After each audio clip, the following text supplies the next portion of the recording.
Queen of Tears is still going at a snail pace, but thankfully, with these last two episodes that were released, we got some kind of development to the story. 8 episodes in, and I feel like they are hitting me on my head with a bat.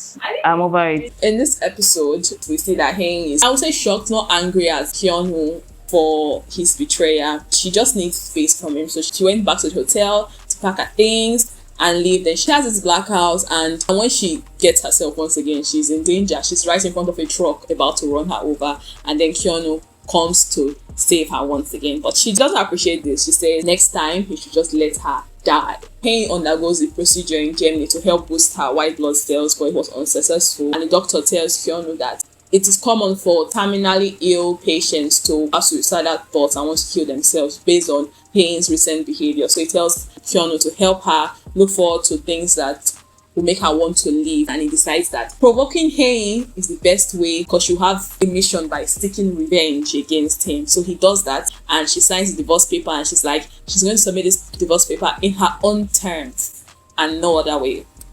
Well, Yoon-sung continues scheming to bring down the family, finalizing a deal with Hae's brother. On the other side, Hyun-woo is suspected of involvement and embezzlement scheme. We already know this from the previous episodes. Hae's family had him followed and his business was audited. Like I said in our last video, Yoon-sung is overstepping his boundaries again. During a dinner, he suggested that Hae should divorce Hyun-woo so he can replace Hyun-woo. But Hae told him off. She later realized that medication is missing. Yoon-sung, in his normal villainous ways, if there's anything like that, stole Hae's medication, she notices. So in episode 7, it's actually suggested that Yoon-sung, his biological mother, is the grandfather's girlfriend. Hyun-woo actually learns that Yoon-sung's adoptive parents were killed during a drunk driving accident. But the interesting part of this thing is that everybody said that they were not really drinkers, so it was just a surprise that they actually died in a drunken accident. And the episode ends with Hae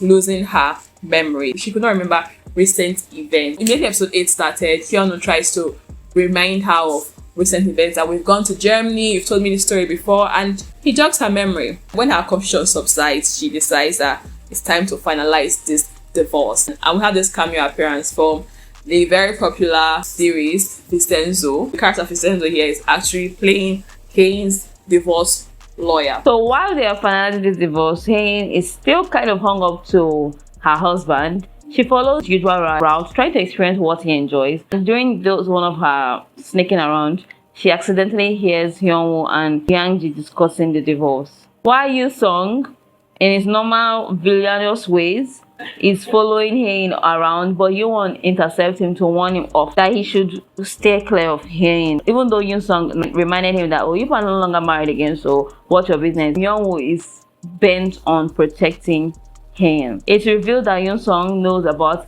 Hae's cancer, and Hyun-woo knows that Yoon-sung is aware of this. However, via a flashback, we see that Yoon-sung actually has genuine feelings for Hae, because we saw that he had this necklace that he got when they were much younger that Hae dropped accidentally, so he kept that necklace and he's still wearing it. So maybe it's not a demon all the way. Hae tells Yoo-sung that it seems like she still likes her husband. Yeah, and she's taking his advice that she stay away from him. Yeah, she's taking his advice. So she tells Yoo-sung that, see, I don't want to have any business deal with the company you brought. Anyway, the family still doesn't trust Hyun-woo. Like, they feel like he betrayed them so much. He tries to stop the grandfather from signing a deal with Yi-sang, but the grandfather, already brainwashed by his girlfriend, was like, Hyun-woo, get out of my office, and he shouted for the man and kicked him out of the office. And the chairman, very brainwashed, decides to give power of attorney to his girlfriend. Hyun-woo and Hae's auntie joined forces, and they are investigating this girlfriend, and they managed to verify that Yoo-sung is the girlfriend's biological child through a DNA test that they secretly carried out. And when Hyun-woo tries to inform the chairman, it was already quite late, and it was on his birthday. His birthday, a lot of things happened. But for his brother's wife, packed her bags and left with the baby. After the phone call with Hyun-woo, where he was trying to warn the grandfather about what's going on, he actually just became paralyzed, and his girlfriend steps up and tells him that he's going to go into a coma for a while and eventually die. And now that he already signed over his power of attorney to her, she's in charge of his well-being and everything, and she prevents his family from seeing him. Through the deal that Hae's brother signed with his song, Hee Sung is now a very big investor in the business, so he has the power to take over the company. And guess what? Hae's family decides that they should relocate to Kyunu's family home in the village away from Seoul. Like that thing there, I didn't even know what to say about that thing, that he came down from the bus. This series, they are just wasting time.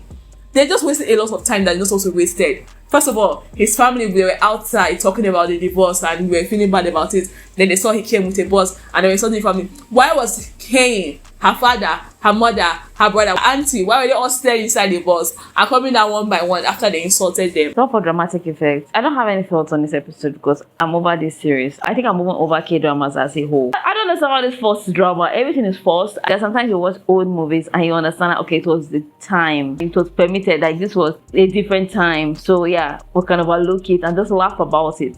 We're in 2024. A lot of things are not just necessary.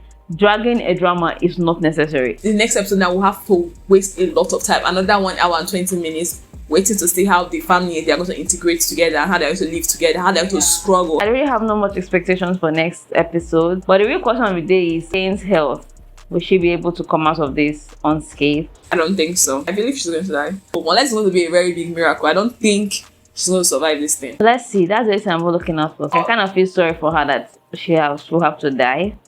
But I'm still holding on. Tell us what you think about episode 7 and episode 8 of Queen of Tears. If you are still keeping up with this K-drama with us, tell us your thoughts. Do not forget to like this video, share and subscribe to be binge-watching. Until next time, do take care of yourself. Goodbye.